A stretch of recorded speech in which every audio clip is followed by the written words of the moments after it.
മഹാലക്ഷ്മി സീരിയലിൻ്റെ പുതിയൊരു എപ്പിസോഡിലോട്ട് എല്ലാവർക്കും സ്വാഗതം. അങ്ങനെ നമ്മുടെ മാർക്കോനെയാണെങ്കിൽ മേഘനാഥനാണെങ്കിൽ അവൻ്റെ കാറ് കൊണ്ട് തന്നെ ഇടിച്ചു തെറിപ്പിക്കുകയാണ്.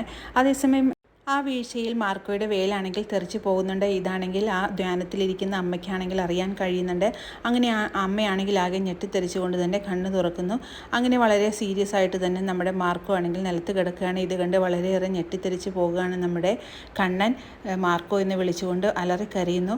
അതേസമയം മാർക്കോ ആണെങ്കിൽ ജീവന് വേണ്ടി പിടഞ്ഞുകൊണ്ടിരിക്കുകയാണ്. ഇത് കണ്ട് വളരെയേറെ സന്തോഷിക്കുകയാണ് മേഘനാഥൻ. അങ്ങനെ മേഘനാഥനാണെങ്കിൽ നമ്മുടെ കണ്ണനോടായിട്ട് പറയുന്നുണ്ട്, നീ എന്താടാ കരയണത്? അവൻ നിന്നെ ദ്രോഹിച്ചവനല്ലേ, പിന്നെ നീ എന്തിനാടാ അവന് വേണ്ടി ഇങ്ങനെ കരയുന്നതെന്ന് ചോദിക്കുമ്പോൾ, എനിക്ക് വേണ്ടി ഒരുപാട് ഉപകാരങ്ങൾ ചെയ്തിട്ടുള്ളവനാണ് മാർക്കോ, അതുകൊണ്ട് നീ എങ്ങനെയെങ്കിലും അവനെ രക്ഷപ്പെടുത്തണമെന്ന് പറയുമ്പോൾ, ഞാൻ രക്ഷപ്പെടുത്താനോ, ഞാൻ അവൻ്റെ ഉള്ള ജീവനും കൂടെ കളയാനായിട്ട് പോകുകയാണെന്ന് പറഞ്ഞുകൊണ്ട് തന്നെ മേഘനാഥനാണെങ്കിൽ വണ്ടിയിൽ നിന്ന് ഇറങ്ങാൻ മാർക്കോയുടെ അടുത്ത് ചെല്ലുന്നുണ്ട്. അങ്ങനെ മാർക്കോയുടെ കഴുത്ത് ഞെരിച്ച് മാർക്കോനെ കൊല്ലാൻ ശ്രമിക്കുന്നുണ്ട്. ഇത് കണ്ട് അലറി കരഞ്ഞുകൊണ്ട് തന്നെ കണ്ണനാണെങ്കിൽ പുറത്തോട്ട് ഇറങ്ങാണ്. അങ്ങനെ കണ്ണൻ നടന്നു വരുന്നത് കണ്ട് മേഘനാഥനാണെങ്കിൽ ചിരിച്ചുകൊണ്ട് തന്നെ പറയുന്നുണ്ട്, വാട കണ്ണ, നീ നടക്കുന്നത് എനിക്കൊന്ന് കാണണം. നിൻ്റെ 2 മുട്ടുകാലും ഞാൻ തല്ലിയൊടിക്കും. അതിനുശേഷം ഇവനെയും ഞാൻ കൊല്ലും.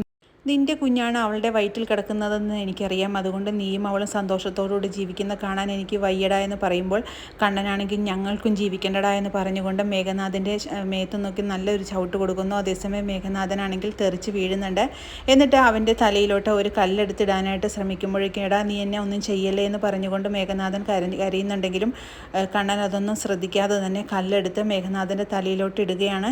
മേഘനാഥൻ്റെ കഥ കഴിഞ്ഞു എന്ന് വിചാരിച്ചുകൊണ്ട് തന്നെ കണ്ണനാണെങ്കിൽ മാർക്കോനെയും കൊണ്ട് അവിടെ നിന്ന് രക്ഷപ്പെട്ടു പോവുകയാണ്. എന്നിട്ട് മാർക്കോനെയും കൊണ്ട് ഹോസ്പിറ്റലിലോട്ട് എത്തുന്നുണ്ട് കണ്ണൻ. അങ്ങനെ എളുപ്പം തന്നെ മാർക്കോനെ സ്ട്രക്ചറിൽ കയറ്റി ഓപ്പറേഷൻ തിയേറ്ററിലോട്ട് കയറ്റുന്നു. എന്നിട്ട് ലോപ്പസിനോടും ഡ്രൈവറോടുമായിട്ട് കണ്ണൻ പറയുന്നുണ്ട്, അവനാണെങ്കിൽ ഞാൻ നടന്ന കാര്യം എങ്ങനെയോ അറിഞ്ഞു, അവൻ എന്നെ കൊല്ലാൻ വേണ്ടിയാണ് അങ്ങോട്ട് കൊണ്ടുപോയത്. അങ്ങനെ മാർക്കോനെ ഉപദ്രവിക്കുന്നത് കണ്ട് നിവർത്തിയില്ലാതെ ഞാൻ അവൻ്റെ തലയിൽ ഒരു കല്ലെടുത്തിട്ടിട്ട് വന്നിരിക്കുകയാണ്. അവൻ്റെ കഥ കഴിഞ്ഞോ ഇല്ലയെന്ന് എനിക്കറിയില്ല, അതുകൊണ്ട് അവനവിടെ രക്തത്തിൽ കുളിച്ച് കിടക്കുകയാണ്. ഞാൻ അവനെ ഒന്നും ശ്രദ്ധിക്കാതെ മാർക്കോനെ കൊണ്ട് എളുപ്പം വന്നതാണ്. എനിക്ക് മാർക്കോയുടെ ജീവൻ ാണ് രക്ഷിക്കേണ്ടത്, അതുകൊണ്ട് എത്രയും പെട്ടെന്ന് തന്നെ ഞാൻ ഇങ്ങോട്ട് വന്നതാണെന്നല്ല അവരോട് പറയുമ്പോൾ, സാർ ഒന്നുകൊണ്ട് പേടിക്കേണ്ട, ഇതിലെന്തെങ്കിലും ഒരു കേസ് വന്നാൽ ഞാൻ ആ കേസ് ഏറ്റെടുത്തോളാം സാറേ എന്നെല്ലാം പറഞ്ഞുകൊണ്ട് ലോപ്പസ് ആണെങ്കിൽ സമാധാനിപ്പിക്കുന്നുണ്ട് കണ്ണനെ.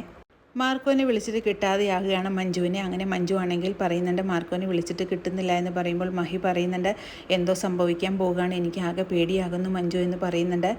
പിന്നീട് ഹോസ്പിറ്റലിലെ ഡോക്ടറാണെങ്കിൽ പറയുന്നുണ്ട്, മാർക്കോന് കുറച്ച് സീരിയസ് ആണെന്നും ഒരുപാട് ബ്ലഡ് പോയിട്ടുണ്ടെന്നും ബി പോസിറ്റീവ് ബ്ലഡ് എത്രയും പെട്ടെന്ന് എത്തിക്കണമെന്ന് പറയുമ്പോൾ കണ്ണൻ പറയുന്നുണ്ട്, എൻ്റെ ബ്ലഡ് ബി പോസിറ്റീവ് ആണെന്ന് പറയുമ്പോൾ ഒരാളുടെ മാത്രം പോരാ, ഒരുപാട് പേരുടെ വേണമെന്ന് പറഞ്ഞുകൊണ്ട് ഡോക്ടർ അവിടെ നിന്ന് പോകുകയാണ്. താൻ കാരണമാണ് മാർക്കോക്ക് ഇങ്ങനെ സംഭവിച്ചെന്നുള്ള ഒരൊറ്റ കുറ്റബോധത്തിൽ ആണെങ്കിൽ ആകെ പ്രഷറെല്ലാം കയറുന്നുണ്ട് നമ്മുടെ കണ്ണനെ. അങ്ങനെ പ്രഷറെല്ലാം ചെക്ക് ചെയ്യുകയാണ് കണ്ണനെ.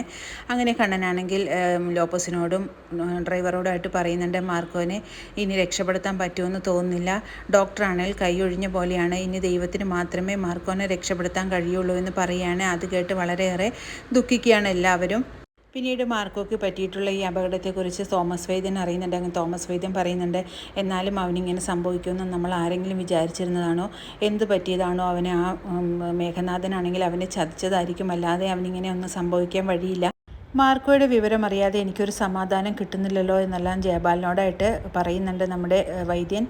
മാർക്കോയ്ക്ക് സംഭവിച്ചിട്ടുള്ള ഈ അപകടത്തെക്കുറിച്ച് മഞ്ജുവിനെ അറിയിക്കുകയാണ് സാഗർ. അങ്ങനെ ഇത് കേൾക്കുന്നത് മഞ്ജു ആണെങ്കിൽ ആകെ ഞെട്ടിത്തെറിച്ച് പോകുന്നുണ്ട്. അയ്യോ എന്ത് പറ്റിയെന്ന് ചോദിച്ചുകൊണ്ട് ആകെ വിഷമിക്കുമ്പോൾ മഹാലക്ഷ്മി ആണെങ്കിൽ പേടിക്കുന്നുണ്ട്, കണ്ണൻ എന്തെങ്കിലും സംഭവിച്ചു കാണുമോ എന്ന് പേടിച്ചുകൊണ്ട് തന്നെ.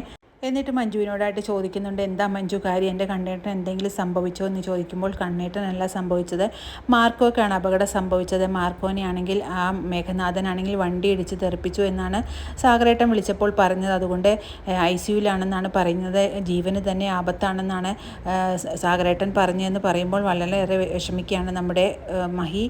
പിന്നീട് മാർക്കോയ്ക്ക് വേണ്ടി അയ്യപ്പസ്വാമി ക്ഷേത്രത്തിൽ ചെന്നെത്തുകയാണ് നമ്മുടെ കണ്ണൻ. അങ്ങനെ ശയന പ്രദർശനം ചെയ്തുകൊണ്ട് തന്നെ കണ്ണനാണെങ്കിൽ മാർക്കോയ്ക്ക് വേണ്ടി പ്രാർത്ഥിക്കുകയാണ്, എൻ്റെ മാർക്കോയ്ക്ക് ഒന്നും സംഭവിക്കരുത്, ഞാൻ കാരണമാണ് മാർക്കോയ്ക്ക് ഇങ്ങനെയൊക്കെ സംഭവിച്ചത്, അതുകൊണ്ട് ദൈവങ്ങളെ നിങ്ങളെ രക്ഷപ്പെടുത്തണമേ എന്നെല്ലാം പ്രാർത്ഥിച്ചുകൊണ്ട് തന്നെ ഇരിക്കുകയാണ് കണ്ണൻ. അതേസമയം അങ്ങോട്ടേക്ക് വരികയാണ് പ്രതാപനും മുത്തശ്ശിയുമെല്ലാം. അങ്ങനെ പ്രതാപനും മുത്തശ്ശിയും വരുന്നത് കാണുന്ന ഡ്രൈവറാണെങ്കിൽ കണ്ണനോടായിട്ട് പറയുന്നുണ്ട്, ആ പ്രതാപനും അയാളുടെ അമ്മയും വന്നിട്ടുണ്ട് സാറേ, അതുകൊണ്ട് കാണാതെ എന്തെങ്കിലും മാറി നിൽക്കണ്ടേ എന്ന് ചോദിക്കുമ്പോൾ കണ്ണനാണെങ്കിൽ പെട്ടെന്ന് തന്നെ താഴോട്ട് കുനിഞ്ഞു കിടക്കുകയാണ്. അങ്ങനെ പ്രതാപനാണെങ്കിൽ പ്രാർത്ഥനയ്ക്കായി അമ്പലത്തിലോട്ട് കയറി വരുന്നുണ്ടെങ്കിലും കണ്ണനെ ശയനപ്രദർശനം ചെയ്യുന്നത് കാണുന്നില്ല. അങ്ങനെ കണ്ണനാണെങ്കിൽ ഇവരെ കാണാതെ തന്നെ കുഞ്ഞ് തന്നെ കിടക്കുകയാണ്. അങ്ങനെ പ്രതാപനും മുത്തശ്ശിയും അങ്ങനെ പ്രാർത്ഥിച്ച് അവിടെ നിന്ന് പോവുകയാണ്. പക്ഷേ കണ്ണനെ മാത്രം കാണുന്നില്ല. അങ്ങനെ വളരെ ത്രില്ലിംഗ് ആയിട്ടുള്ളൊരു എപ്പിസോഡുകളാണ് ഇനി വരാനിരിക്കുന്നത്. ഈ റിവ്യൂ ഇഷ്ടമാകാൻ ലൈക്കും ഷെയറും സബ്സ്ക്രൈബും ചെയ്ത് സപ്പോർട്ട് ചെയ്യണേ. പുതിയൊരു എപ്പിസോഡിനായിട്ട് നമുക്ക് കാത്തിരിക്കാം.